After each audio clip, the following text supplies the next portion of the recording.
Hey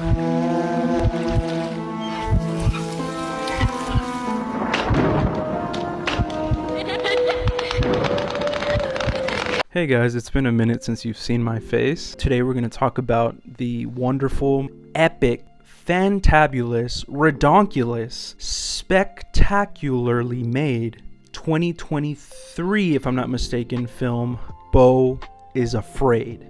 Reason number one as to why I think Beau is Afraid is a masterpiece with a capital M. First of all, it's epic. There's this feeling that feels grand, like everything is at stake in this movie, especially the first half, or I want to say the first act of this film.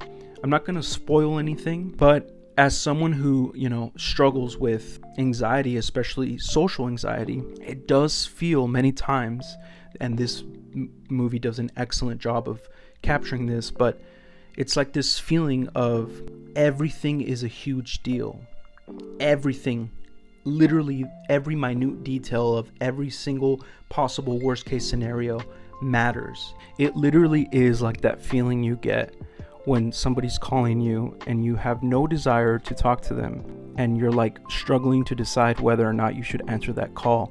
It's that fear and anxiety injected moment that seems to last an eternity. I think Ari Aster, the director of that movie and other great horror movies, that's the thing too that I like about it. I guess that's going to be reason number two, is that it's not really a horror movie as much as it is it's almost like what's it called?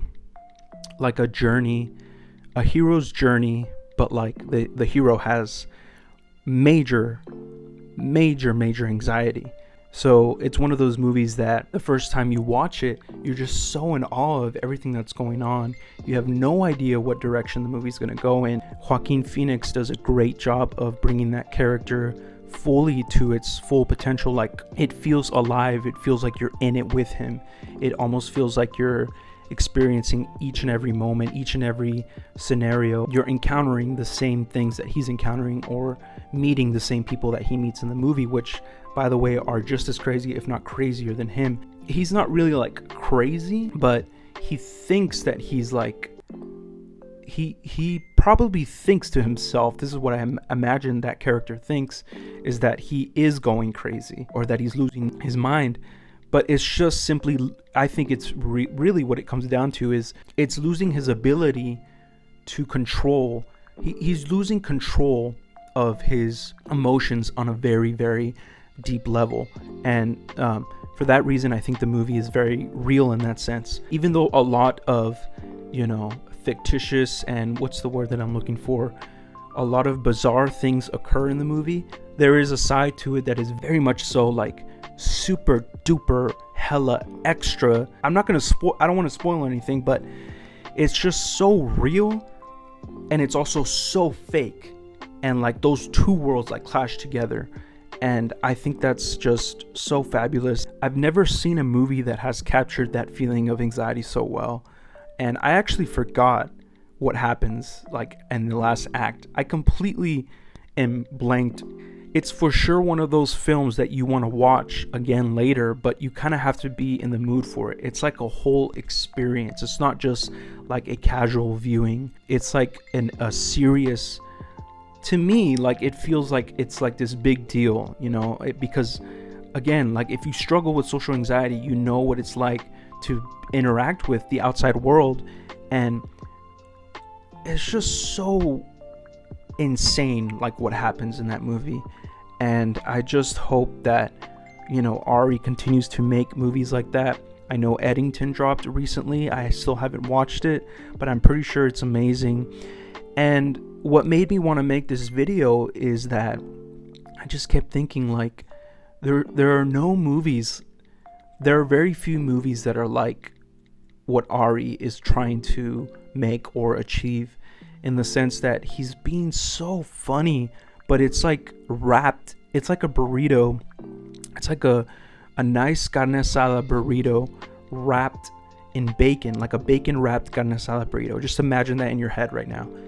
And the bacon is anxiety, but the burrito and the meat of it all is like humor and like life and like weird, crazy situations. And I'm pretty sure there's scenes in the movie where there's like some musical aspects where he's kind of like singing, or maybe I'm tripping and I'm getting that confused with the Joker 2 movie. But either way, it's an epic, absolute epic journey. I strongly recommend it. You really do have to be in the mood for it. I understand why people hate it or don't like it. I completely agree with a lot of the points that they make. But at the same time, people don't like stuff that's good right away. It takes time for it to like really, for society, not the society, but like the normal person that goes in, like the normal moviegoer, not like a movie buff, but like just a normal person, they're not gonna like normies are not gonna like this movie. You really have to be kind of weird and effed up to enjoy this, or at least appreciate it for what it is. And I think in years time, Ari, Joaquin, anyone and everyone who's involved with in the production side of that movie deserves a million awards. And I know like movies and people that work on movies don't get the recognition that they deserve ever, hardly ever. But I think that the people that work on this movie are going to learn so much from Ari's vision, and they're going to bring that to the table when they work on other stuff. And it's just like, I don't know, it's an infection, or it's like a disease, or like this thing that's it's like a good thing that's spreading, of like, I hope it spreads this weird way of making stuff, and like really honing in on your weird side, and like not being afraid to go the distance and like go that extra mile, and not look back at all. So I really enjoyed that movie. I can't stop thinking about it. Once in a while, I'm not like obsessed with it, but like once in a while when I do think about it, it just stays in my head, and I just had to make a video about it. So thank you for watching. Bye.